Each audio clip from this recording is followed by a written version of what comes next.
impromptu hype man. It's going to be like some sort of an Artiego for the Royals. Humberto Williams for the Phillies. Nick. There's a couple interesting things here. Doesn't really pop, It just there's two interesting things here. Sam Travis got called up, which for your Boston Red Sox, and he's playing first base. I think he's a placeholder waiting for Moreland to return.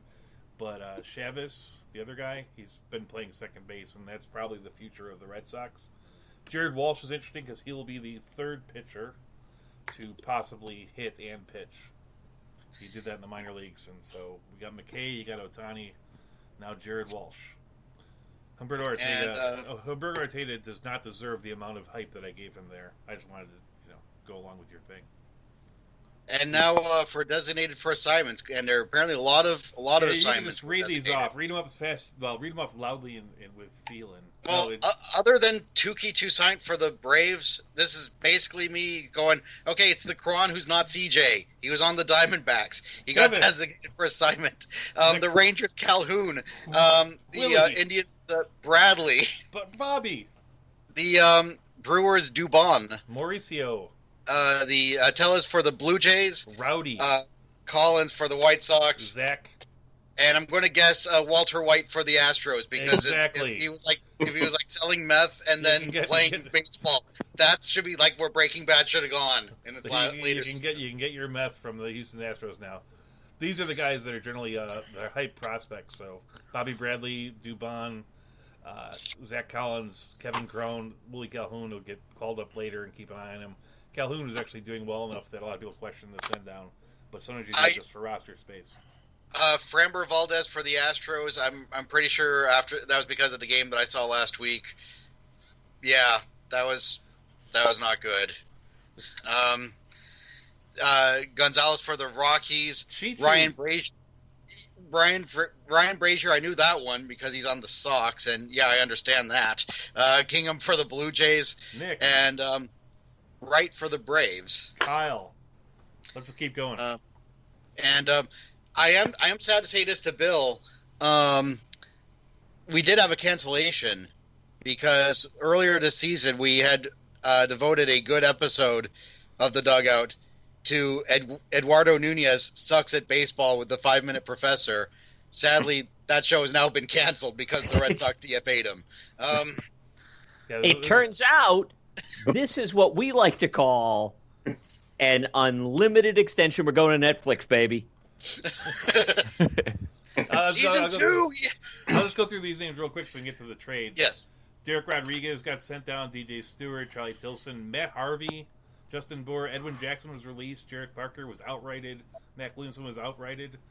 The Philadelphia Phillies signed Drew Smyly, which is strange because he really didn't do well for two teams, and they're going to pitch him because they want a lefty. And Trevor Rosenthal was signed and then activated by the Detroit Tigers. The trades this week, the least important one was Wilmer Font, the pitcher, was acquired by Toronto from the Mets for cash. The Cubs and the Royals executed a trade. Mike Montgomery for Martin Maldonado to fill in for the injury to Wilson Contreras. Mike Montgomery, if you remember, is the guy that actually finished out the Chicago Cubs World Series thing. Catcher Anthony Benboom was acquired by the Angels for cash. Homer Bailey was acquired. Homer Bailey went from Kansas City to Oakland for infielder Kevin Merrill. Keep an eye on Kevin Merrill. He's a very fast guy that fits well in. And then Andrew Cashner was acquired by Boston, and Boston gave up Elio Prado and Noelberth Romero. I'm taking over Bill's spot for being like the pessimist for the Red Sox for this week because I did watch Cashner's game, his debut for the Red Sox against Toronto, where unlike they didn't lose 11-2 like they did to the Orioles. No, they only lost by the more sensible score of 10-4. And I was really impressed with Cashner in much in the same way that I'm impressed by an 8-car pileup on I-4. Cashner hadn't pitched in 10 days. Hadn't pitched in 10 days. He'll get right back there. That beard is a sign of power, and he may be a Norse god. The haircut, however, all that ails the Red Sox. The haircut is a sign of imbecility. However, the beard, a sign of power. Now, basically, it struck me as lead singer of an early 2000s a new metal band or someone who tried to be new metal, like maybe a Puddle of Mud or, something along those lines? All right. That's the haircut, though, not the beard. You guys did great. We covered everything that was important. But it's time for the heart of the matter. The reason why I brought my brother Dennis Boyle here is because the fine professor last week asked us, how do you do trades? And I said, I'm not that good. It's the one thing I'm not that good at. I've actually said and written that if you make a lot of trades, it's a sign you didn't draft well. So I thought I wasn't the exact right person. I'll tell you what I know, but my brother, after an 8-year hiatus from playing fantasy baseball, has completed like 174 trades already this year. It's pretty impressive. Approximately. So I'm not as good at drafting as my brother, but I'm definitely good at trading. I actually drafted your team going, I'm going to stockpile him for trades. That's what I thought. And he said, I've got you some good hitting, which he definitely did, and you're going to have to get some help at pitching. So I added in through trades Jacob deGrom, Blake Snell, David Price, Yu Darvish, and Corey Kluber. And so I was thinking, how did I do that? Well, I'm always looking for blue chippers, as is obvious, right? I'm always trying to buy low and sell high. Like this week, for instance, or go ahead. I think that's actually a key point, is that the reason why buy low works is not just because the best is yet to come, but it's because if you're looking to get somebody from another team, he's not going to want to trade away the guy who's doing well.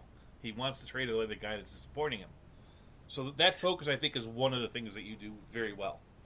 Yeah, and one of the things that you do practically is you have to monitor the other teams and see where their needs are and what their levels of interest are.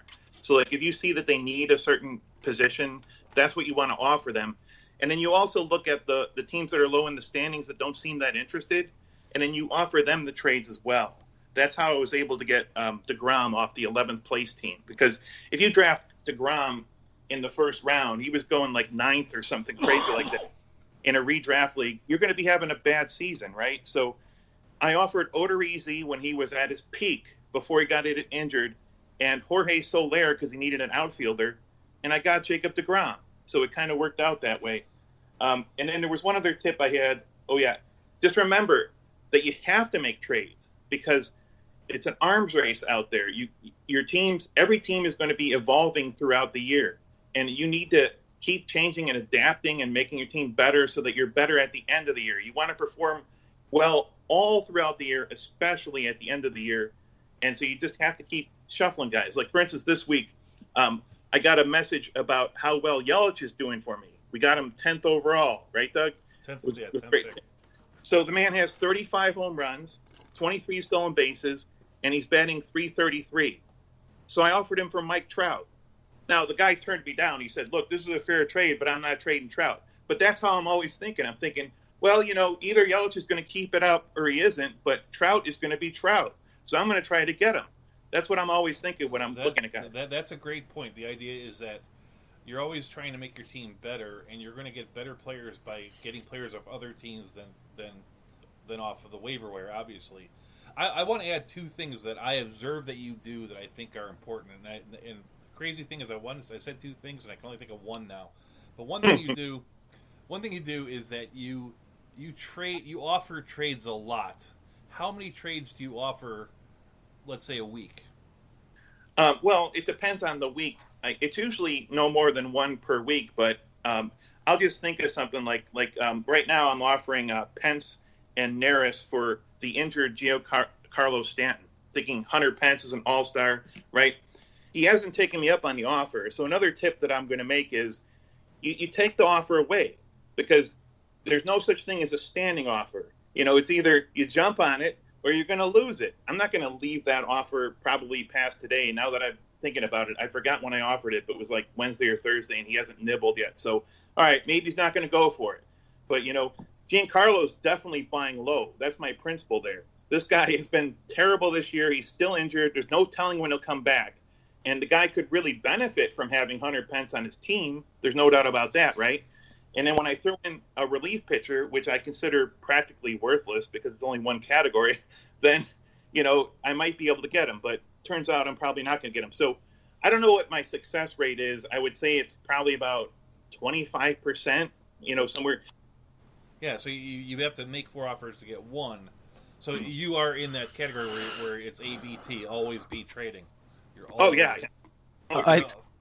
I think that's a really good point on the persistence is key and kind of like leave them wanting more. Like I've definitely been times where I see somebody pull a trade back and you get that email like, oh, this trade that was offered to you has been canceled or whatever, and I'm like, oh crap, I didn't really give that a fair look, and then I go back and I make a counter offer, and so I think there's definitely something to that. And also I think it sounds like your 2-for-1 deal, it kind of like, I'll give you 2 guys for your stud. I've always been like that. That's my favorite move. I actually have guys who like won't make a trade like with me like that because I've always been doing that for years.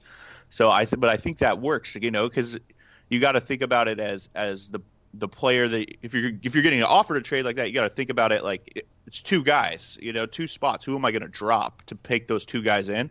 But if you're doing it the other way and you're trying to get that stud, that you're going to be able to mine the waivers for something else that could help you in another position.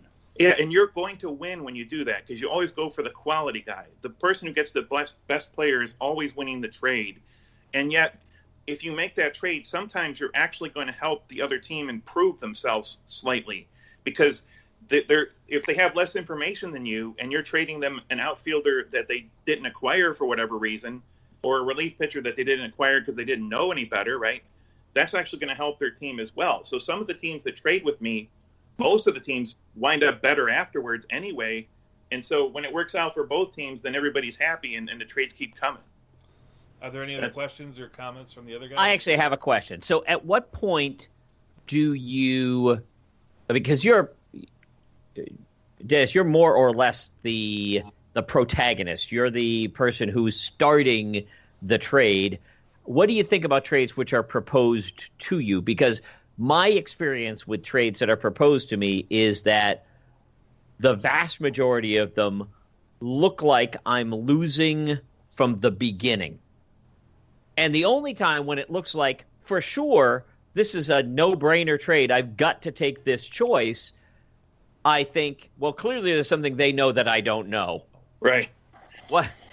So when you're offered a trade, you're already engaged with the person. It's like when the woman approaches you at the bar, you can talk to that person. So it's always a good sign. And occasionally you'll get offered a trade that is totally awesome. Like I got offered David Price and Corey Kluber for Chris Paddock. Now, mind you, Paddock was doing awesome at the time. So I had to really go by my principles and say, well, I'm going to trade high on Paddock. He's not going to play the whole year. So yeah, I'll take David Price low and the flyer on Kluber later in the year. And so that's how I got that guy. So occasionally you'll be offered a good deal. Otherwise, you just make a counter offer.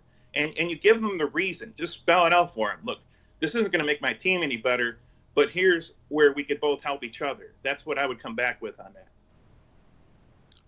And I would say also sometimes it makes sense to try to get out of the messaging apps like on Yahoo or ESPN, wherever you're playing, and actually get into like an email situation or even text message, whatever it might be. So you can kind of connect and understand more about where the person's coming than just like the little note, this makes your team better, I prefer to do that. I like the text messages or the Facebook messages or whatever. But what he does, the truth is that people don't respond to stuff. For some reason, if you log into your website, no matter where you're at, Fantrax, Yahoo, ESPN, and you get that pop-up that says you have a trade offer, you're going to click on that. You may not respond, you may not accept it, you may not reject it, but that's the way that people do probably 80% of the trades. And I think that, Dennis, do you put like a long message in there, or do you just say, hey, this is a trade? I usually put a message. Like sometimes you have to play up how good your player is doing because they might not realize, that Jake Odorizzi was like 9-2 with a 1.50 ERA when I'm trading him. And it's like, they're like, wait a minute. Wow, this guy is doing awesome. You know what I'm saying? And so they're like, well, DeGrom hasn't done anything for me. So, the guy wound up trading me Jake DeGrom. And now Jake DeGrom's not going to get me many wins, But in all the other categories, he's lights out, and everybody knows that you're going to come out ahead when you have the ground.